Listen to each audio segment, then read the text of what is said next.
All right, we are live, and this is actually take two. In case you were tuning in earlier, my mic was not plugged in, so it's why you couldn't hear me. And now I came back on because if someone's watching the replay, I'm sure they would not tune in for 3 minutes of my absolute fail where the mic wasn't on. So let's just go back to recapping what has happened. I did go over and will go over the what's happening in Edmonton, and then I'm going to focus on the West Edmonton real estate market. So please make sure to put in the comments any questions about the Edmonton real estate market.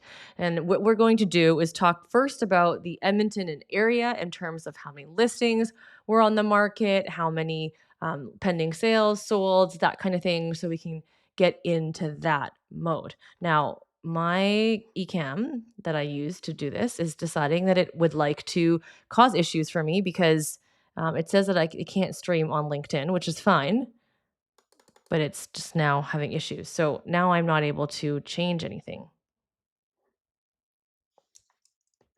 There we go. We're back. Oh my gosh, technical difficulties all around. All right, so let's take a look at the active listings currently. There are 2,206 listings that are active single family home listings. We are lower than we were in the past few weeks, and it continues to drop.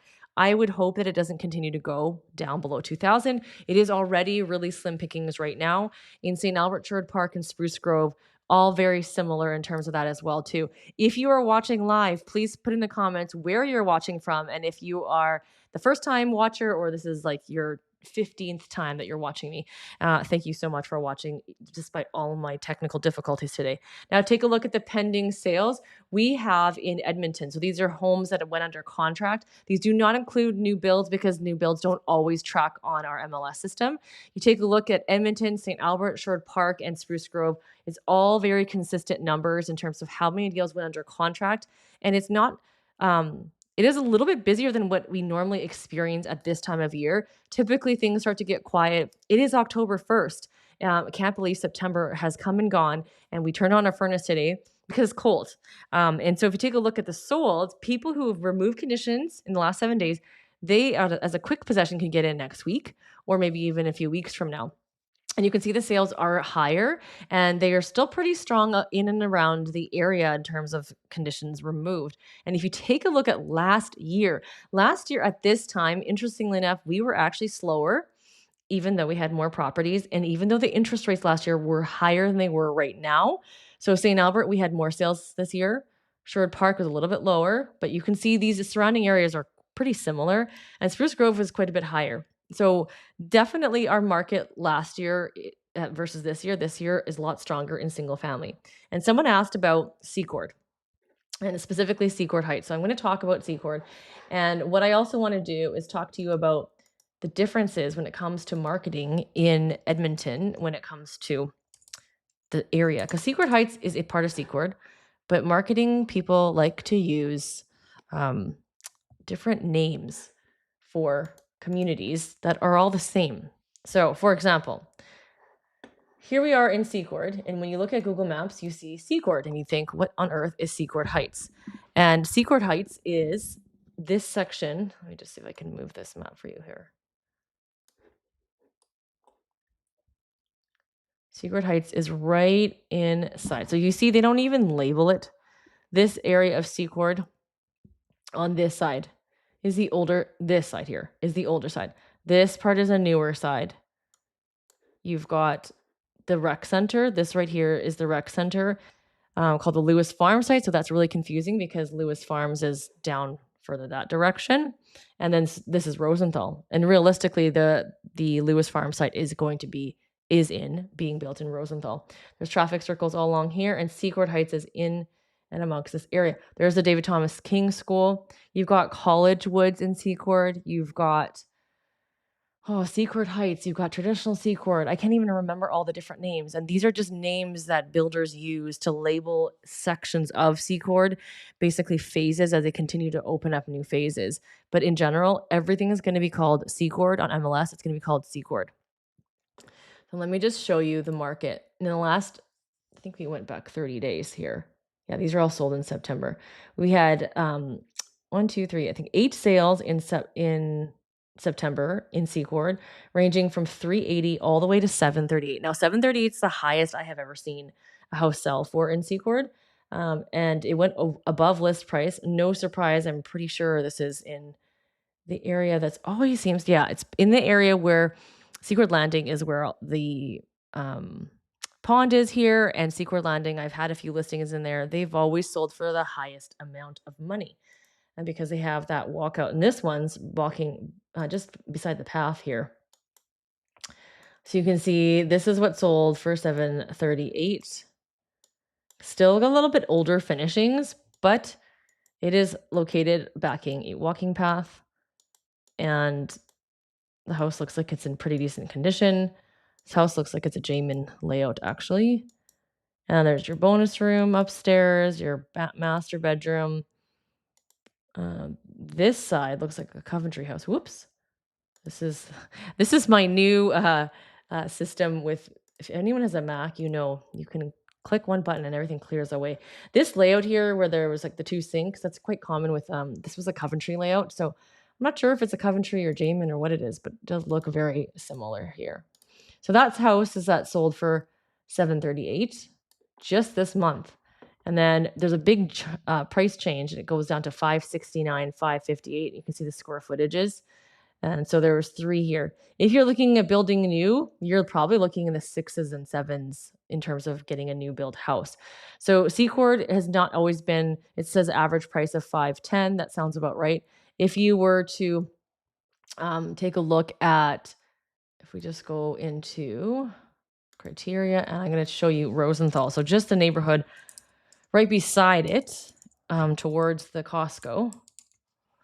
You'll see that in the last 30 days there's only 4 sales, and the average price point was 507. That's not reflective that Rosenthal is cheaper. It just means there was less homes sold, and the homes that were sold were on the smaller side. So even this one, it sold for 580, and it's a laned house. It's not a house with a front attached garage. So that's pretty expensive for a laned house, and that's in our community of Rosenthal. Now, in keeping with the West neighborhood, I want to show you in here. So let's go back out. This is Rosenthal and Secord. These ones are neighborhoods just on the west side of the Winterburn Road. And then you've got the Whitemud Drive here and the River Cree. So these 2 areas are the newer ones. When you go across this direction, this whole area is called Lewis Estates. It's known as Lewis Estates, but there's all these different greens. Okay, so Weber Greens, Stewart Greens, Breckenridge Greens, Potter Greens. These 3 areas or 4 areas are older. Stewart Greens becomes newer, and there's another one in here. Oh no, it is Stewart Greens. My mind is going crazy. Stewart Greens is like the newest of all of these areas. So their lots won't be as big. These lots over in these areas can actually be quite large if you are looking for a larger yard. However, the price points are reflective. However, they're older. So early 2000s, maybe even 2010-ish might be in here. So they're a little bit older here. You do have a junior high school. There's actually 2 schools side by side over here. Yeah, you've got the Catholic K-9 and the Michael Fair Junior High School in here, and there's a big playground here. You've got amenities here. So that's the West End. There's lots of little park playgrounds and stuff, and there's also the golf course, the Lewis Estates golf course. You can see right here. Now, if you want to get a little newer, if you go to Glastonbury and Granville, so just, what is this? I'm so bad when it comes to directions, but like east, west.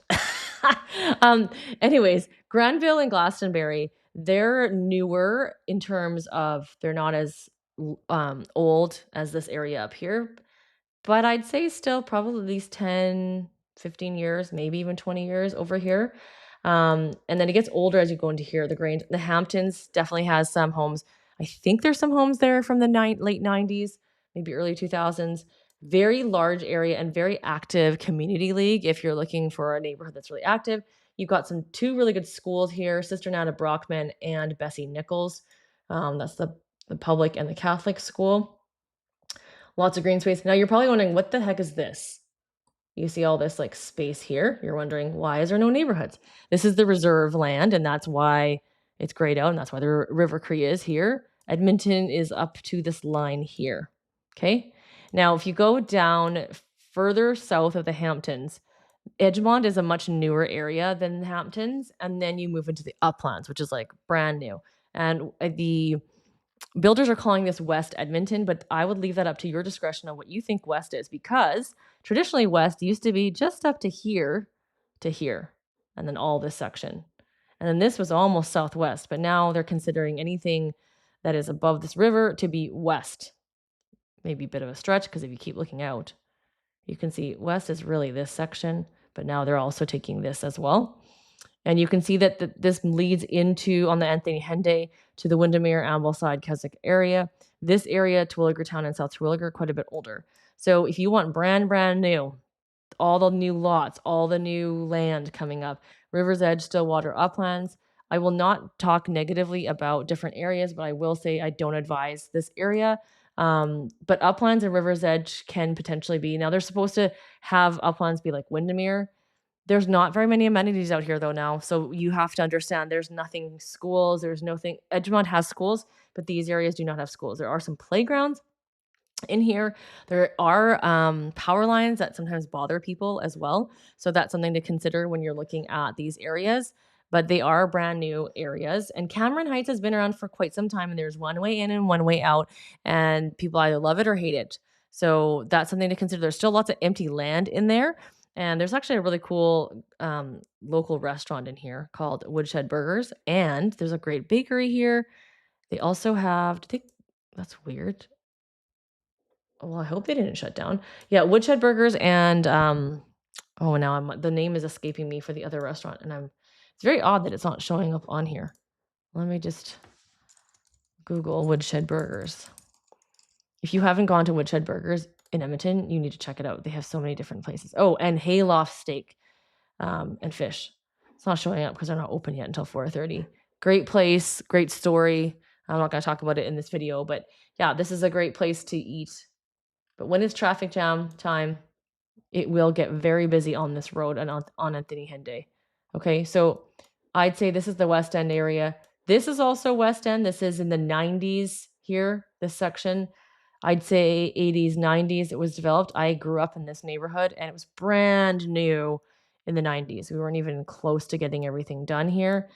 And then you've got this area that's got 70s and 80s in Aldergrove. This is where all the construction's happening right here for the LRT and to the mall. So you can see the Lewis Farms. Just zoom in a bit here. There's a transit center. It is said that the LRT will stop here. And interestingly enough, the rec center is here. So you'd have to take a bus or a walk, but it's a bit of a walk. So this is where the LRT would go down on 87th Ave. And so you'll see just a lot of construction here right now. And for all those who are living in Edmonton, it's your first time living here, you don't want to really be around this West Edmonton Mall area from, I'd say, November until January. It is an absolute gong show with people shopping and going there. It's really crazy. So these are some other older areas like Belmead, Summerlee, Thorncliffe, La Pearl, Terralosa, but you'll see quite a bit of older homes. And if you're curious about the crime rate in Edmonton, you always want to check out the Edmonton crime map that the Edmonton police do. And you can see for yourself what areas in the West are more comfortable to you. But if you're looking for a certain type of house, it's not impossible to get new in these areas, for example, but you're paying more money because you're paying for the land and someone putting in a brand new house, because these homes were built at the closer we get into the city here, and now it becomes like 1950s. Our first home was in McQueen, which is not showing up right now. If I just zoom in a bit right here, and that was built in the 50s. This area here is 50s. You might even find like 40s, 30s. And then when you're in here in Westmount, you can find some homes that are like over 100 years old. So you definitely have, and of course, Westmount also has brand new infill properties, maybe, and also homes that are 20 years old because they were infill 20 years ago. So it just depends on what you're looking for and then your budget, because that's going to make a big difference. And the West End, this is more central. Over here, you can get to pretty much anywhere you're looking to get to within 15 to 20 minutes without traffic. If you're looking to go into downtown, plan at least 30 minutes. Plus, this sounds crazy, 30 minutes to find parking. That's just the reality of life over there. It's a bit crazy. So if you're going to watch a hockey game, you always want to give yourself a ton of time. So if we wanted to look at Aldergrove, I'm going to show you the neighborhood of Aldergrove so you can see what people are spending in Aldergrove, what houses are going for. Last 30 days, there were 7 sales, and the range between 404 to 525, an average of 460. So you can see, hey, this is more comfortable to my budget. You just will have a different age of home built because these homes were built in 1985 and 74 and 75. That's why that is okay. So you have to be okay with that. In the 70s, there's potential aluminum wiring, which we just need to take a look and see if that is the case. You've got split levels and 2 stories in this neighborhood. Split levels are homes that have 4 levels. So let me just show you one of them. So take a look at this. So you can see this has a brand new roof on it. Bigger front yard. So in the new neighborhoods, you don't have giant yards like this. This will be typical to see the driveway not the greatest condition. Sometimes they've even dropped or been mud jacked. You can't mud jack a driveway that has a huge crack down it though. This is newer flooring. It looks like it's virtual staging. Maybe it's real staging. It's very green. And this definitely looks like it has been updated. So it's a nice house to be living, and it's a good price point to get in. Now, do you think this was in multiple offers? I bet you it was. I just noticed that the window here is old. Like that's original. It's like the aluminum windows. So this is that split level feel where you kind of see downstairs, and you can see this kitchen area isn't really where you eat. You would be eating in this dining area here. I personally think these split levels are great for families because there's a space for every room, and then you've got a living room here, but you also have the ability to have you have a room right up when you first walk in as well. So it's kind of like the new houses with the bonus rooms. You got those 2 living spaces. Here you've got an office on the main, but it's also, and there's the basement, bathroom. So they've done some work in this house. That house sold for 478, 1,800 square foot. Just trying to see what it was. Oh, it didn't go into multiples. That's interesting.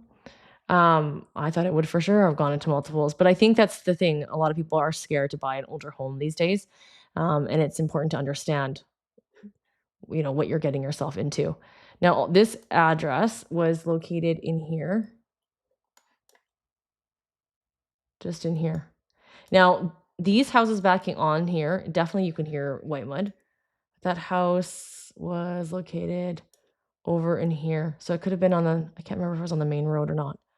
But this neighborhood isn't a horrible area. It's a great space to kind of have a starter home. And so it just gives you an idea of that house versus what was selling in Secord and Rosenthal. So if you're watching this video live and you want to ask me a question, I have 2 more minutes to answer your questions. Otherwise, we will come back to you here next week and we'll discuss a different part of town. Next week, I'll talk about Southwest Edmonton and dive into Terwillegar Town because, fun fact, people used to not like Terwillegar Town because it was so crowded. And now you're seeing that it's not as crowded as some of those new neighborhoods. So thanks so much for watching today, and we'll talk to you guys next week.